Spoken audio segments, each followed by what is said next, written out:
Buenos días, muchas gracias por la invitación, jóvenes. Saludo al ingeniero Augusto Tamayo, que nos pudo asistir hoy día, las disculpas correspondientes. Le voy a desarrollar la charla de 15 años de proyecto Camisea. Creo que César tuvo la presentación que tiene que ver con el futuro y ciertamente nos toca hacer la presentación de lo que pasaron los 10 últimos años con el proyecto Camisea. Y eso es un poco lo que voy a tratar de resumir en estos minutos para poder explicar lo que significa Camisea en todo este proceso.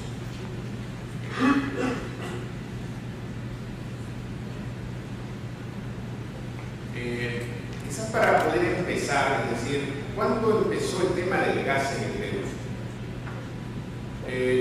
Vamos a referirnos posiblemente a los albores de 1800 y tanto, cuando el Perú comienza a consumir gas natural y Lima comienza a consumir gas natural. Y aquí posiblemente tengamos que decir quién llegó primero a Lima, en el caso de la electricidad, y de todas maneras el gas llegó primero. Y habido dado una concesión de gas en ese momento para Lima, se dio una concesión de electricidad inmediatamente después. Los inversionistas que estuvieron a cargo de esas dos concesiones entraron en conflicto, obviamente, porque querían ciertamente tener los consumidores tanto de electricidad como de gas. El conflicto se terminó porque uno de ellos compró el otro. Idealmente tuvimos una empresa en ese momento de electricidad. Con el correr de los años, el año 2004, se supone que inauguramos el tema de la llegada del gas natural a Lima. Pero esto, como les menciono, ocurrió siglos atrás. Y entonces comenzamos a ver cómo es que la energía se usa en el país y cómo comenzamos a utilizar energía. El año 2004, cuando empieza el proceso Camisea en Lima, tenemos algunos usos básicamente de lo que eran los lotes 1, 6, 7, 10 y 11 y los de 31 C. Y teníamos obviamente una cantidad menor de gas. Cuando llega Camisea, como se mencionó, el año 84 se descubre Camisea y el año 2004 empieza el uso de Camisea. Pasaron un número considerable de años desde que se produce el descubrimiento hasta que se empieza con la producción y el uso del gas de Camisea. A partir del 2004 viene un conjunto de cambios en todo el proceso energético del Perú, cambios normativos, cambios tecnológicos y cambios energéticos. Se inaugura una nueva ruta de la energía. Quizás acá valga la pena enfatizar el concepto de la energía, porque cuando hablamos de Camisea nos referimos al gas de Camisea. Y en general, lo que viene de allá de Camisea es gas natural, es gas licuado de petróleo, son gasolinas, es petróleo diésel. Y obviamente el pozo es suficientemente rico como para producir todos esos elementos. Pero cuando hablamos de Camisea estamos hablando de un conjunto de materias energéticas. Y estas materias energéticas ciertamente han producido su impacto en el país. Hoy día, el proyecto Camisea, casi todos los productos que produce los está utilizando para el mercado interno. Las inversiones que se dieron en este proyecto al año 2013 suman entre 3.265 millones de dólares para el tema de transporte y distribución, y se tiene también montos de inversión para lo que es exploración. Camisea continúa. La zona donde está alojada el proyecto Camisea, si bien cierto, se descubrieron algunos pozos, el proyecto de exploración en los lotes donde está Camisea continúa y se sigue incrementando esta cantidad de reservas en esa zona. Para el año 2004, las reservas que teníamos en gas natural estaban estaban en 11.5 trillones de discos. Para el año 2013 teníamos 15 trillones. Y esto posiblemente va a la par con lo que ciertamente se conoce en el mundo. Muchos de los teóricos y muchos de los que pronostican el futuro calculaban qué año tenía que ocurrir el fin del petróleo. Y contra lo que se esperaba, y muchos de ellos, contra lo que esperan muchos de ellos, las reservas del petróleo en el mundo se han ido incrementando. Las reservas del gas se han ido, yo diría, multiplicando. Y en este caso creo que asistimos a un momento en el cual tenemos ese boom en la era del gas. Igualmente en los líquidos tenemos allí un incremento en los que son los líquidos de gas natural. Para desarrollar todo esto, para hacer posible esto, y ahí es donde creo que ciertamente hay mucho de razón cuando se establece que tenemos que cumplir los requisitos para hacer las cosas, pues el Perú tuvo que construir no solamente los ductos, sino también el esquema legal y normativo que haga posible que este proyecto sea viable. Tenemos entonces a un conjunto de instituciones que se han ido creando en el tiempo, y un conjunto de normas que se han ido creando en el tiempo, y un conjunto de roles que se han jugado a nivel del Estado. Y dentro de ellos, ciertamente aparece SUNEMI como el organismo regulador de la supervisión de las inversiones, y en este caso del gas natural. Vamos a explicar básicamente, vamos a centrarnos en el tema de lo que es la supervisión del gas natural, pero ciertamente nuestro rol es técnico en el sector. Nuestro rol es de seguridad. Los proyectos que se vayan a desarrollar en el país tienen que tener algunos estándares. Y estándares técnicos ciertamente son velados por nosotros. Y para efectos de lo que es la regulación de tarifas y lo que corresponda, igual que nosotros concurrimos, que hacemos el trabajo para evitar económicamente los procesos.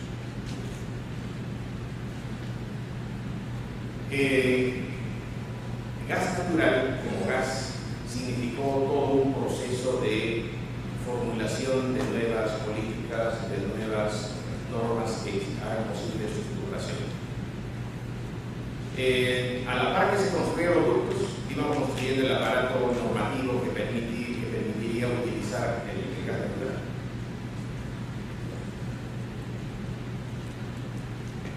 Todo esto, las normas, la infraestructura, tiene una finalidad: el precio en el cual se va a utilizar el gas o el producto.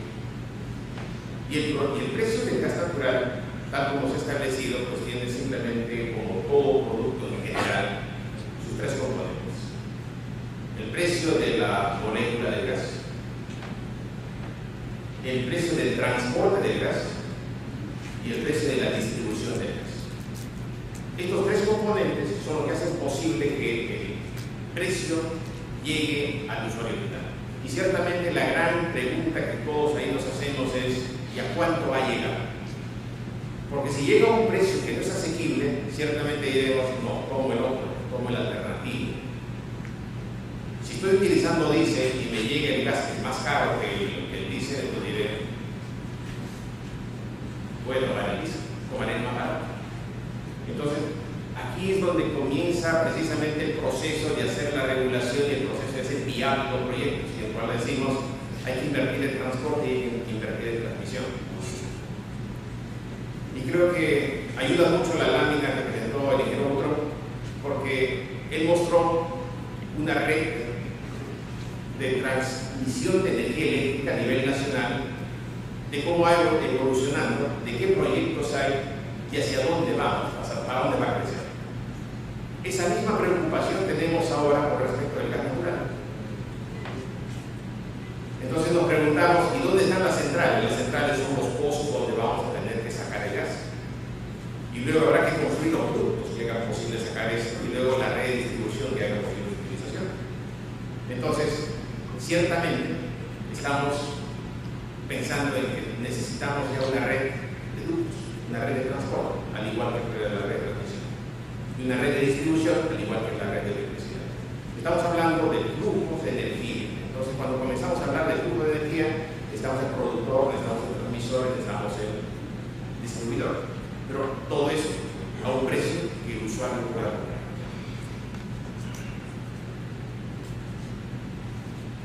Y aquí la gran pregunta posiblemente que en muchos de los casos se hicieron fue, y muchos se hacen así es, ¿cómo desarrollar el transporte?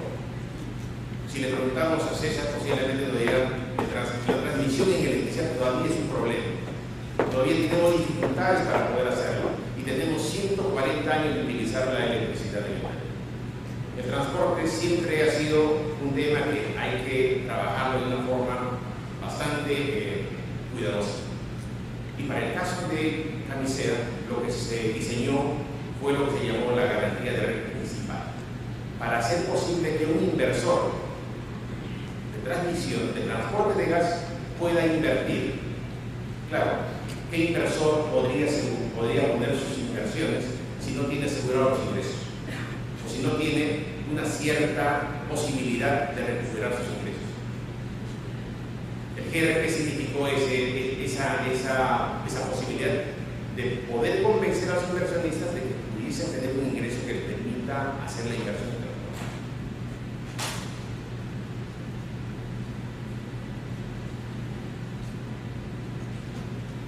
Cuando finalizamos todo ese proceso que llega el gas, estamos hablando del 2004. La pregunta que se hizo a todos los usuarios fue: ¿cuántos de ustedes se convertirían al gas natural? Y para los que se conviertan al gas natural tenemos una promoción.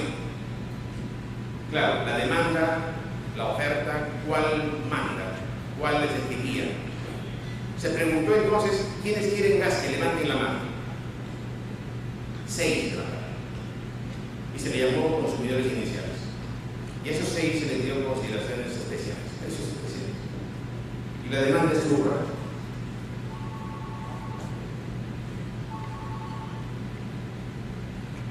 Pero luego, cuando se vio la bondad del precio, pasó lo que pasó.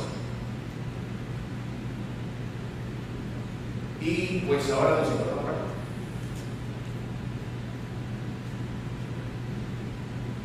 Con 600 millones prácticamente para el mercado interno y otros 600 para exportación. Estamos hablando de 1.200 millones de distribuidos por día. Entonces, cuando comenzamos a ver y decimos, ¿qué impulsó, qué decidió que todos comenzaran a utilizar el gas para poder convertirse a este proceso? Y de ahí decimos, la parte industrial, la generación eléctrica, el gas vehicular, lo residencial y lo comercial. ¿Sí? Podemos ver ahí que la generación eléctrica tiene una gran componente, lo industrial otro y el gas natural vehicular el otro componente. Los demás son invisibles porque es muy fino el trazo. Tenemos entonces 3 grandes componentes: vehículos, generación eléctrica e industriales. ¿Qué los convenció a utilizar el gas? Ciertamente el precio. Y aquí tenemos posiblemente un hecho que es importante. Cuando tenemos un producto y este producto es suficientemente competitivo respecto a los otros, consumimos esto. Y en este caso el gas natural tiene esas características.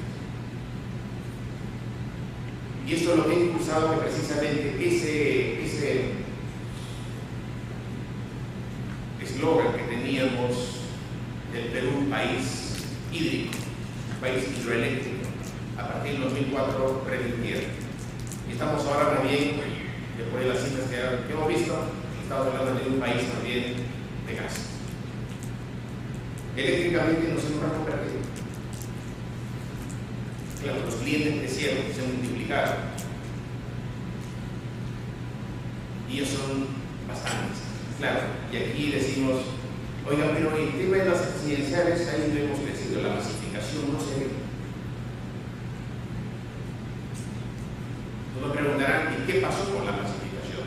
Igual, entonces decimos, oye, ¿y por qué si el vehicular se dio y el residencial no se dio? Aquí hablamos entonces del tema del acceso a la fuente. En el vehicular apareció un concepto financiero muy interesante. Le dijimos, no lo vas a pagar al contado, lo vas a pagar en cada consumo que hagas en el electrónico. Y por el parte de la parte presidencial es la que nos queda pendiente. Ese financiamiento todavía no está cerrado. Pues ese tema tenemos que resolver. Pero a la fecha vamos por más de 200.000 conexiones. Esto, ciertamente, si lo podemos ver en el contexto de país y decimos energía, decimos, por ejemplo, y ahora estamos hablando, hace unos días hablaban de por qué no baja el precio del GLP, y el GLP estaba en un precio relativamente alto. Claro, ¿cuál es el competidor del GLP? El gas natural. Y el gas natural y el GLP, ambos vienen de cabecera. Tenemos dos productos que estamos compitiendo en el mercado por el mismo mercado. La pregunta es entonces aquí, ¿cómo priorizamos uno y otro? Porque poner 2 millones de conexiones domiciliarias significa 2 millones de balones de GLP menos. Entonces, ciertamente hay que ver cómo es que se mueve este tema de la matriz energética. El impacto del proyecto Camisea en todo este concepto ha sido bastante notorio y nos dimos el trabajo de hacer la evaluación. Tenemos publicado un libro, se lo voy a dejar a Comex, y si necesitan algunos más, por favor, nos escriben para poder hacerlo llegar y en la página web está publicado. El proyecto Camisea tuvo efectos positivos, cuantificables en el sector público, por el tema del impuesto a la renta y el tema de las regalías. En el sector privado, la parte residencial, comercial, industrial, vehicular y eléctrica. Y en el sector externo, por el tema de la balanza comercial y los hidrocarburos. Puesto en cifras, estos son los valores que tenemos como impacto. En el sector privado, casi 7.000 millones. En el sector público, cerca de 11.000 millones. Y por el tema de las exportaciones, estamos hablando de 24.000 millones. Sumado, son aproximadamente una generación de valor de 42.000 millones de dólares Camisea. Y lo comparamos frente a la inversión que tuvimos al inicio para lanzar el proyecto Camisea, o en todo caso todo lo invertido frente al año 2013. La comparación creo que es largamente interesante, largamente altamente ganadora. En adición, le añadimos el efecto del cambio climático. Y aquí hemos cuantificado el tema del equivalente monetario de emisiones mitigadas. Estamos hablando de cerca de 1.400 millones de euros.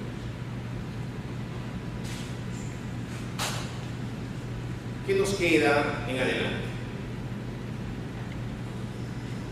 Como política energética, ya lo dijo el señor ministro, tenemos 3 objetivos grandes. 1, seguridad. 2, competitividad. Y 3, sostenibilidad. El gran tema es cómo hacer compatibles estos 3 objetivos importantes. Por el tema de la seguridad, tenemos que asegurar el suministro para todos los que están utilizando gas y para los que vienen para utilizar gas. Claro, entonces decimos, ¿habrá suficiente gas? Bueno, nuestra reserva está en crecimiento. Y ciertamente necesitamos que el Estado y los inversionistas podamos incrementar más esto de la reserva. Suministro, entonces, tiene que haber pozos, tiene que haber ductos. Tiene que haber nuevas exploraciones, nuevos hallazgos, nuevas reservas. Y adicionalmente, tenemos que construir más ductos. A la par que construimos líneas de transmisión, tenemos que construir ductos de transporte de gas. Y comenzamos a hablar de la Red Nacional de Energía. Y comenzamos a hablar de la Red Nacional de Ductos en el país. Ciertamente, estaremos hablando en algún momento ya no del POES electricidad, sino del POES energía, o de un POES gas natural. Porque habrá esa necesidad de poder hacerlo. Tendrá lo suficiente importancia como lo tiene ahora.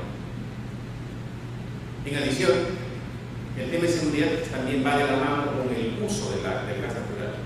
Y aquí tenemos que ver el tema de En los últimos años hemos tenido cerca de 200 incidentes en la red de distribución de gas acá en Lima.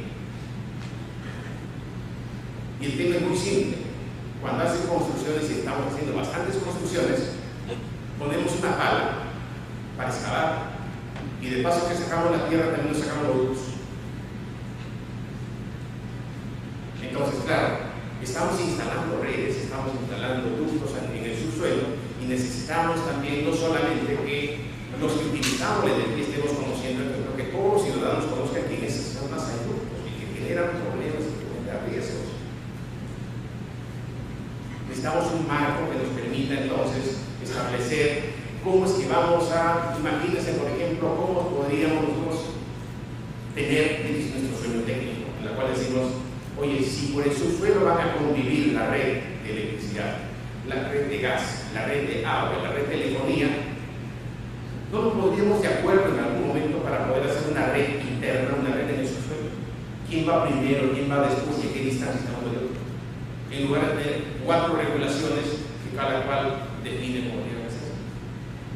Claro, es un esfuerzo que tenemos que igualmente desarrollar en conjunto y a nuevo sector, varios sectores. Y adicionalmente, es que la cultura del gas, por la seguridad, ya no la seguridad de suministro, sino la seguridad en el uso, tengo que decir que cuando tengamos alguna contingencia tenemos que saber cómo comportarnos y aquí nos compete. Por el tema de la competitividad, creo que es importante lo que ha señalado el tema de nuestra política acerca de ir a diversificar nuestro consumo. Porque si hubiese habido más ducto y más gas, de seguro que en este momento la exposición del ingeniero Neutrón hubiese sido diferente. Tendríamos 90% de gas y 10% de lo otro. Es que lamentablemente el tema de la competitividad entre recursos es así. Tendemos a utilizar aquello que obviamente es más conveniente. Diversificar es también balance. Y ese balance es necesario entre los energéticos nacionales.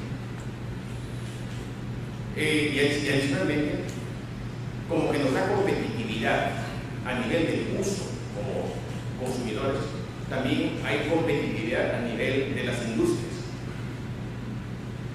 y ciertamente competitividad a nivel regional.